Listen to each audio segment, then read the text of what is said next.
जिन चीज़ों को मैं जानता हूँ उसके लाइफ बारे को में लेके मोहतात नहीं है, इसका तो मुझे अंदाजा हो गया है। मैं फ़र्ज़ करें कि जो मैं इस चीज़ में बिल्कुल मोहतात नहीं हूँ। फ़र्ज़ करें कि एक शख्स है जिसको मैं जानता हूँ इन एंड आउट, बिल्कुल उस शख्स की जो है वो कहीं पे बुराई हो रही है, सही। और जो है मुझे पता है कि बहुत बहुत सही तरीके की बुराई हो रही है, और मेरे उस शख्स का नाम लेने से मुझ पर भी जो है उसकी आँच आ सकती है। मैं उस पर एहतियात नहीं करता। मैं समझता हूँ ये गुनाह है कि अगर जिसके बारे में आपको पता हो और जानते हो और वहाँ पर आप खामोश रहें। तो फर्ज भी है। बिल्कुल, मैं पता नहीं, मुझे नहीं पता फ़र्ज़ है नहीं है, मैं फिर उसमें मैं एहतियात नहीं करता। मैं कहता हूँ कि भाई भले मेरे ऊपर भी बुराई आ जाए, लेकिन मैं समझता हूँ मैं अपने दोस्त को डिफेंड करना चाहिए। नहीं, दोस्त नहीं कहें, मैं समझ जिसके बारे में आप जानते हैं, जिस चीज़ के बारे में जानते हैं, जिस शख्स के बारे में जानते हैं और उसके बारे में कहीं गलत परसेप्शन है, कहीं गलत बात हो रही है और आप वहाँ पे मौजूद हैं, वो बंदा मौजूद नहीं है और आप जानते हैं, तो मैं वहाँ से चुप रहकर आ नहीं सकता।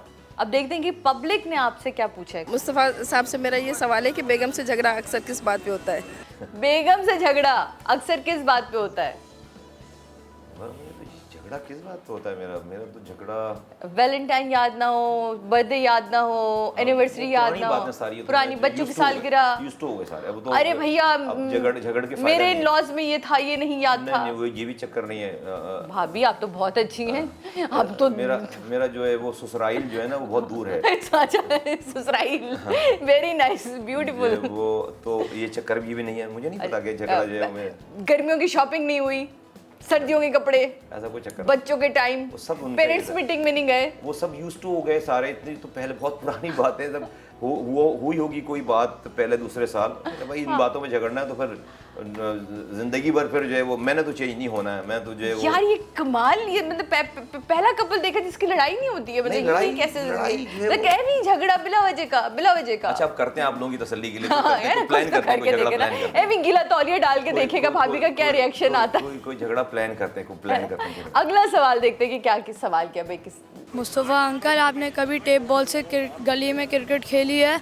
आप बैट्समैन अच्छे थे या बॉलर? जी, T20 चल रहा है और मैंने बिल्कुल टेप बॉल से क्रिकेट खेली, बहुत खेली है। और यार अच्छा बैट्समैन बोलूँगा तो वो ना जो मेरे साथ खेलते तो नाराज़ हो जाएंगे। अच्छा बैट्समैन तो नहीं था और एवरेज था। मैं एवरेज क्रिकेट प्लेयर। हाँ। इस वक्त जो T20 कप चल रहा है हमारा, और अभी हाल ही में हमें बड़ा दुख मिला। आपको पता है इंडिया पाकिस्तान के मैच को हम लोग तो ऐसे लेते हैं जैसे जंग है।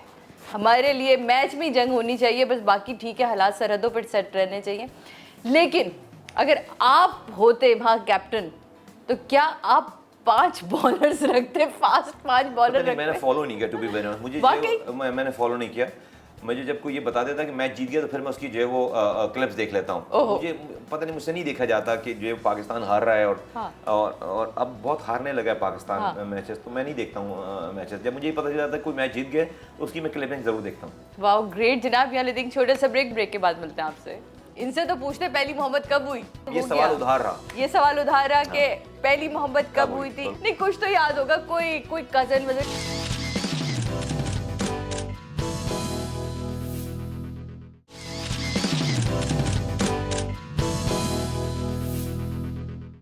वेलकम बैक नाज़रीन। समा के मेहमान में आज मेरे साथ मेरे बहुत ही फेवरेट मेहमान मुस्तफ़ा कमाल साहब मौजूद हैं। एक और प्रेडिक्शन है भाई, देखें आप आपकी पार्टी के हवाले से आप वो देखते हैं जी। देखिए, पहली चीज़ तो ये है कि इनकी आपने जो सवाल किए हैं सारे अच्छे हैं, लेकिन प्रॉब्लम ये है कि बहुत सारे सवालों का हम एक जवाब दे देते हैं कि पाकिस्तान आए हैं। पहली चीज़ तो ये है कि पाकिस्तान आने की जो टाइमिंग है, बहुत सारी चीज़ें कबल अज़ वक्त होती हैं, लेकिन अगर ये वो टाइम पूछ लेते किसी भी सितारा शनास से, या एक तो होता है रिस्क ले लेते। ये सियासी पार्टी या सियासी अमल कोई भी कदम उठाने से पहले आपको तारीखों का बहुत ज़्यादा सोचना पड़ता है। इल्म जफर में इसकी बड़ी ज़्यादा ताकत होती है। खैर, वो डेट की आगे पीछे पोजीशन में बता देता हूं कि ये पाकिस्तान आए हैं। पहली चीज़ तो ये है कि इनके लिए थोड़ा हार्ड टाइम होगा, ये आसान नहीं है, पीस ऑफ केक नहीं होगा इनके लिए। अक्टूबर की 11 तारीख तक इनकी ज़िंदगी में वो बड़ा हंगामा होना है कि जिसमें इनको स्ट्रेस लेवल जो है वो 69 पे जा रहा है। 69 बहुत डेंजर जोन में होता है, जिसमें आप किसी छोटी मोटी बीमारी का शिकार भी हो जाते हैं, आपको हार्ट के प्रॉब्लम भी हो जाते हैं। लेकिन मैं हमेशा कहता हूं कि आप अगर नीयत साफ और मंजिल आसान, फिर मंजिलें नहीं होती, फिर तो समंदर में रास्ते भी बन जाते हैं और चांद के 2 टुकड़े भी होते हैं अगर अल्लाह वाले हो जाए। लेकिन कहीं कहीं जो लोग आपके इर्द गिर्द, क्योंकि 2 स्टार्स ऐसे हैं, एक शिगवाब और दूसरा युलवाल, ये दोनों सितारे आपको बहकाने वाले लोगों के हैं। अब मैं वो राइट लेफ्ट की बात नहीं करूंगा, I am not a political person, लेकिन इस वक्त आपके सितारे इस वक्त 13% पे आके रुके हैं, जिसका 50% कम से कम 100 में से होना जरूरी है। मैं हमेशा मुख्तलिफ चैनल्स पे काम करता हूँ, जाता रहता हूँ।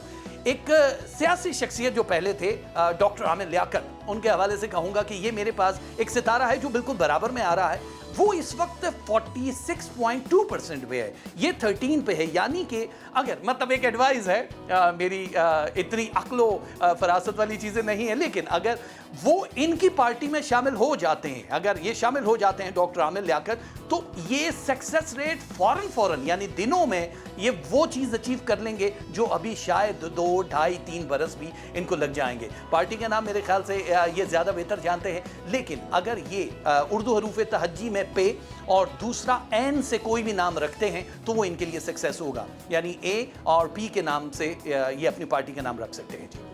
एन और पी के हरूफ से आप अपनी पार्टी का नाम भी रख सकते हैं।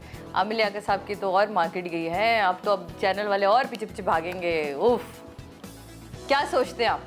What to say? Nothing. किसी बात हमने तो किसी को भी रुकत भेज के नहीं बुलवाया। हाँ। कोई भी आना चाहेगा तो मोस्ट वेलकम कहेंगे। हाँ, नहीं ऐसा भी नहीं कि कोई भी आना चाहे तो उसको मोस्ट वेलकम कहेंगे। अच्छा, ये भी इनमें भी कोई ना कोई तो छनेंगे। हाँ, कोई ना कोई तो क्राइटेरिया है ना। तो अगर आमिर साहब आपको ज्वाइन करना चाहते हैं, कोई कमेंट नहीं देना चाहेंगे? ओके ग्रेट जनाब, यहाँ कोई कमेंट नहीं देंगे। लेकिन रेंजर्स का जब से कराची में शुरू हुए हैं, हालात में बहुत बेहतरी आई, ज़रबे असर में बहुत बेहतरी आई, हालात में बहुत बेहतरी हुई। इसको किस हवाले से देखें? सक्सेस रेट और कराची के पहले हालात देखें और अभी हालात देखें तो उसमें बहुत फ़र्क है। बहुत सारी सक्सेसेस भी हैं, बट हमें ये ज़रूर समझना चाहिए कि रेंजर्स हमेशा ऑपरेशन नहीं करती रहेगी, ठीक है? पुलिस के इदारे को जो है वो रीइक्विप होना बहुत ज़रूरी है।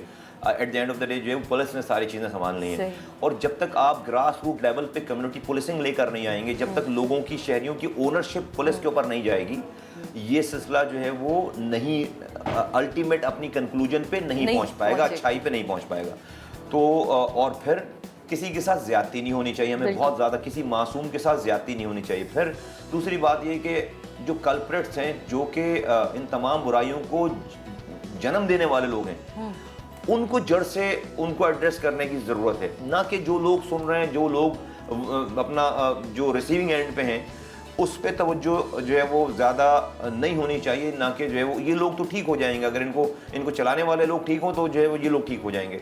तो इसको एक मिक्सचर है। सो फार बहुत अच्छा है, लेकिन हमें मुतमईन नहीं होना चाहिए, इसको ठीक करने की ज़रूरत है। बहुत कुछ लूप होल्स भी हैं जिसको ठीक करने की ज़रूरत है, और at the end of the day police को, कम्युनिटी पुलिस को स्ट्रेंथन होना है। एक कंफर्टेबल वो लेवल नहीं है पुलिस के साथ, तो ओनरशिप की ज़रूरत है, और ओनरशिप जो है वो लोगों की पार्टिसिपेशन से आएगी, और वो पार्टिसिपेशन लोकल लेवल पे आपको कम्युनिटी पुलिसिंग को इवॉल्व करना पड़ेगा, स्टेबल करना पड़ेगा। कहाँ देखते हैं मुस्तफा भाई, जब अगर हम MQM की बात करते हैं तो वो सिर्फ कराची तक महदूद पार्टी थी, कराची से बाहर निकल नहीं सकी। आप अपनी पार्टी के विजन को कहाँ देखें? जी, it will go nationwide इंशाल्लाह ताला। From the very first day we are very clear about it, और इसलिए हमने ये पाकिस्तान का झंडा अपना नस्बुलैन बनाया है। ऑल्दो कि ये पार्टी का झंडा डेफिनेटली नहीं है, लेकिन हमें पता है कि पार्टी के झंडे को बनाकर हम एक जमा करा देंगे इलेक्शन कमीशन में, रखूंगा मैं अपने ऑफिस में, मुझे पाकिस्तान का झंडा लगाने से कोई नहीं रोक सकता, ठीक है ना? और वो इसलिए है कि मैं चाहता हूँ कि हम एक नई रिवायत डालें कि मैं अपने लोगों को यहाँ पे ये कह रहा हूँ, जो भी लोग आ रहे हैं, कि अगर आप हमारी बात मानना चाहते हैं तो आपको एक काम पहले करना पड़ेगा। क्या? कि हमारे मुखालफिन से भी दोस्ती करें, उससे भी इज्जत से पेश आएं, उससे मोहब्बत करना शुरू करें।